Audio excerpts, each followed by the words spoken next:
Well, it's a drug issue that's facing everyone right across the country. It's not specifically just here. In fact, the numbers here are lower than some other areas, but to my mind, one person dying of opioid is one person too many. And when it's young people who don't really want to die, they're taking it for making them feel good, and then they end up not waking up. But that is really tragic for them and for their entire families. Young people do like to try things out. We all know that. We've been young ourselves and had young children ourselves. And I'm really happy to see that Sean Leary has what he's done. He's created a new organization for parents.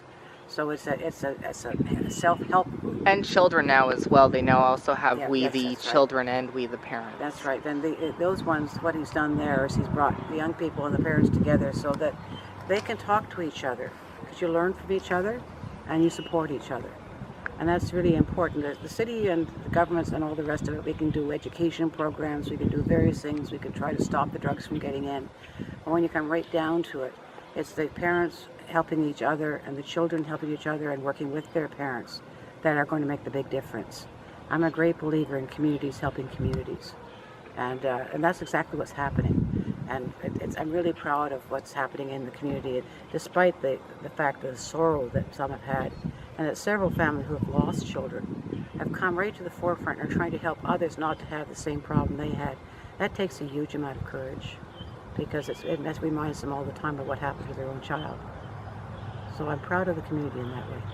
And what do you think should be done moving forward to help better this issue and to make sure that more teens do not die from an opioid overdose, especially in the summer when teens are out of school, they have more free time on their hands, and also drugs like fentanyl work stronger whenever it's warmer out? Well, it's also unfortunately very easy for them to get them. I think the main thing that we can do as governments is to try to stop the supply chain. And that's working with the police, working with the government that for imports. I know they're putting some controls on that now to try to reduce the amount of these drugs that come in. You may need a little bit of them for actual therapeutic methods that are used in under controlled circumstances. But the uncontrolled, when they put some into a drug, you never know how much there's there, or even if it's there at all, is the danger thing. So I think the self-help groups are the best things over the summer holidays, because they're still going to be operating at that time. And I think it's important that they do that and don't just sort of wait till school starts again. Certainly they're doing a lot of education programs and things in the school, but that only does so much. There's nothing more useful than the one-on-ones that appear to appear saying, don't do that. Or I'm not going to go on a date with you because you're taking drugs and it's not safe for you. Wake people up to the dangers.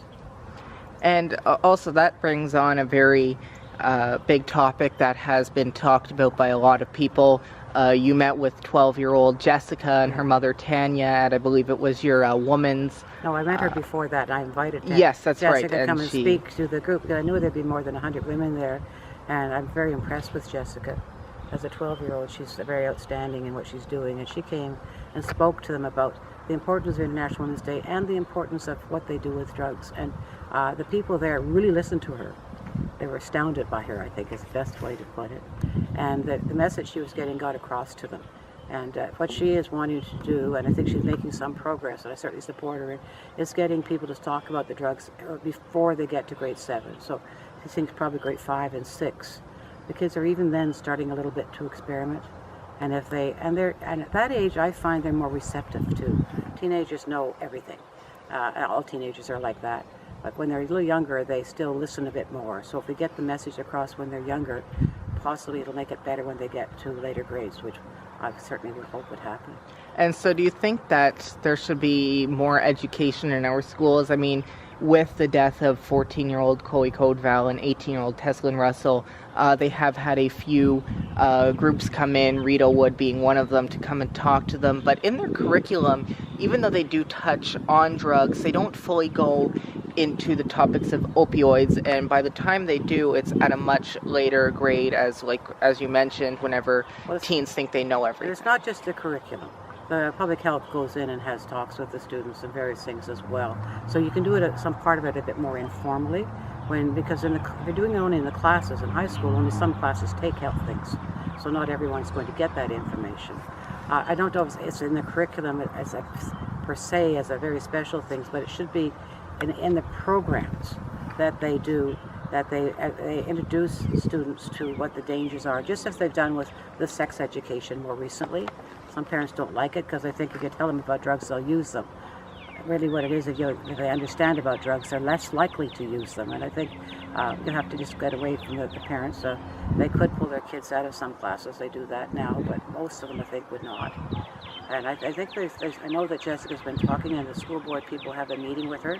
So I haven't heard the results of all of that yet, but I'm hoping that there will be at least programs when they talk about it. Because really it's not telling them so much as having them talk about it, and then they'll more understand it. And I'm going to guess you are a grandmother, or Yes. at least a mother. I'm a grandmother too. And are you concerned about, I mean, you've raised your family in Kanata and whatnot, are you concerned for your own family and your own grandchildren? Well, certainly my kids were very good about not using drugs. We think the education in the home worked in that case. Even alcohol, they're not drinkers at all. And then alcohol was a big thing at that time. My older two granddaughters they've been raised the same way, and they are very straightforward kids. That one of them, they may take a glass of wine, but they're not big drinkers, and they certainly are not taking drugs at this point in time. They're both excellent students, and they want to do well, so that gets them out of it. And they're now a little bit older, it's a bit better. The younger ones, I've got twins who are 8. We had to keep an eye on them because they're at an age when things are changing and everything else, and at the moment they're fine, and they're grade 3. They're at 4, they get into this too much, but we will be making sure that they're aware as well. And what do you think of you mentioned that the response from the public has been very well. What do you think of the efforts that Sean O'Leary is doing, 12-year-old Jessica and her mother Tanya, public health, and just the community as a whole? Well, I think that what Sean did that was really important. He stopped hiding it. People whose children died wouldn't tell people that their children died of a drug overdose. And I think Chloe's mother was very brave when she came out with it. And I talked to her. She was very bitter about things. But it's because you lose your child. And as an only child, it's really very, very sad.